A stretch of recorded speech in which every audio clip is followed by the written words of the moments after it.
Šiandien, mėly draugai, noriu jumis pakviesti į mišką, pagrybauti. Juokas juokais, bet užsukę su Katiniene į barą Kurėnas Klaipėdoje, vienu metu pasijutau, lyg grybaučiau miške. Tad kažkiek pradžioje suintrigavęs pradedu savo pasakojimą. Nors baro meniu pasirinkimas nedidelis, bet su Katiniene išsirenkame ir po pirmą patiekalą, ir po pagrindinį. Nors lauke pavasariu net nekvepia, bet išsiilgę šiltesnių orų, mes su Katiniene vis dažniau užsisakome šaltibarščius.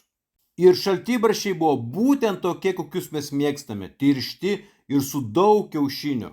Jei žiūrint į Cezario salotas jums burnoje renkasi seilės, tai to proceso neišsigąskit, tai visiškai normalu. Nes šios salotos tiek dėl patekimo lėkštėje, tiek dėl savo skoninių savybių yra vertos 10. Na ką, šiek tiek atsikvėpiam ir kimbam į pagrindinius patiekalus. Jei mėgstate troškintą jautieną padažiukę su bulvių koše, su marinuotomis daržovėmis, bare Kurėnas būtinai turite užsakyti befstrogeną, jis čia pasakiškas. O kepsnys baravykas daugeliu primins rudenį, mišką, grybavimą, baravykų rinkimą.